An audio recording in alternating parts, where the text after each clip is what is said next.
प्रिय मित्रों, इस दुनिया के इस भीड़ में कौन किसको जानता है, लेकिन फिर भी हम आपस में रिश्ता बनाते हैं।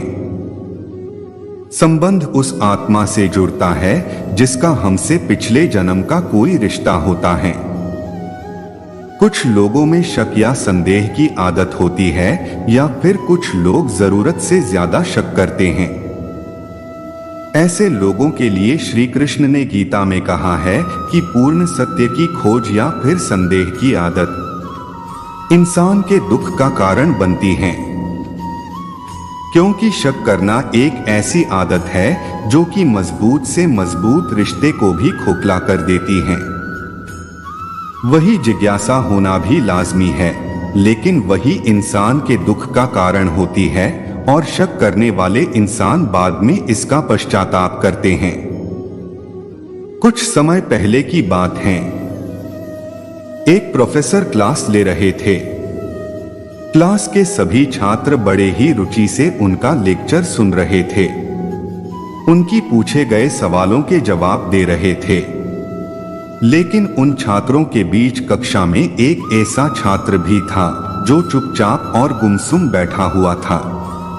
प्रोफेसर ने पहले दिन उस छात्र को ध्यान दिया था, लेकिन कुछ नहीं बोला।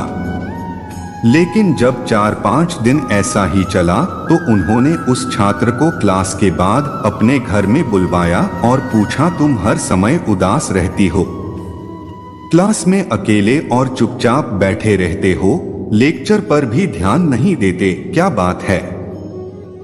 कुछ परेशानी है क्या? छात्र कुछ हिचकिचाते हुए बोला, सर मेरे अतीत में कुछ ऐसा हुआ है जिसकी वजह से मैं परेशान रहता हूँ, समझ में नहीं आता क्या करूं। प्रोफेसर भले व्यक्ति थे, उन्होंने उस छात्र को शाम को अपने घर बुलाया। शाम को जब छात्र प्रोफेसर के घर पहुंचा तो प्रोफेसर ने उसे अंदर बुलाकर बैठाया और स्वयं किचन में चले गए और नींबू पानी बनाने लगे। उन्होंने जानबूझकर नींबू पानी में ज्यादा नमक डाल दिया। फिर किचन से बाहर आकर नींबू पानी का ग्लास छात्र को देकर कहा, यह लो नींबू पानी पियो। छात्र ने ग्लास हाथ में लेकर जैसे एक घूंट पिया।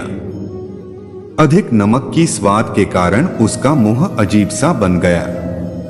यह देखते ही प्रोफेसर ने पूछा, क्या हुआ? नींबू पानी पसंद नहीं आई? छात्र ने बोला, नहीं सर, ऐसी बात नहीं है, बस इसमें नमक थोड़ा ज्यादा है। अरे ये तो बेकार हो गया, लाओ ग्लास मुझे दे दो, मैं इसे फेंक देता हूं। प्रोफेसर ने छात्र से ग्लास लेने के लिए अपना हाथ आगे बढ़ाया, लेकिन छात्र ने मना करते हुए कहा, नहीं सर, बस नमक ही तो ज्यादा है, थोड़ी चीनी और मिलाएंगे तो स्वाद ठीक हो जाएगा।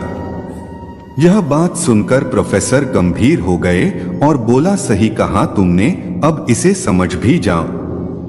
यह नींबू पानी तुम्हारी जिंदगी है, इसमें घुला अधिक नमक तुम्हारे अतीत के बुरे अनुभव है। जैसे नमक को नींबू पानी से बाहर नहीं निकाल सकते, वैसे ही उन बुरे अनुभवों को भी जीवन से अलग नहीं कर सकते। वह बुरे अनुभव भी जीवन का हिस्सा ही है, लेकिन जिस तरह हम चीनी घोलकर नींबू पानी का स्वाद बदल सकते हैं, वैसे ही बुरे अनुभवों को भूलने के लिए जीवन में मिठास तो घोलने पड़ेगी। इसलिए मैं चाहता हूं कि तुम अब अपने जीवन में मिठास घोलो। प्रोफेसर की बात छात्र समझ गया और उसने निश्चय किया कि वह बीती बातों से परेशान नहीं होगा। इस कहानी से हमें यही सीख मिलती है कि जीवन में अक्सर हम अतीत की बुरी यादों और अनुभव को याद करके दुखी होते रहते हैं। इस तरह हम अपने वर्तमान पर ध्यान नहीं दे पाते, कहीं ना कहीं अपना भविष्य बेकार कर देते हैं। जो हो चुका है उसे सुधारा नहीं जा सकता, लेकिन कम से कम उसे भुलाया तो जा सकता है, और उन्हें भूलने के लिए नई मीठी यादें हमें आज बनानी होगी। जीवन में मीठे और खुशनुमा लम्हों को लाइए, तभी तो जीवन में मिठास आएगी। दोस्तों, इस वीडियो में बस इतना ही।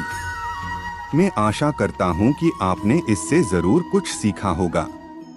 मेरे वीडियो देखते रहें। फिर मिलेंगे एक नए वीडियो के साथ, तब तक अपना ख्याल रखें। आपका दिन शुभ हो। जय श्री कृष्ण। राधे राधे।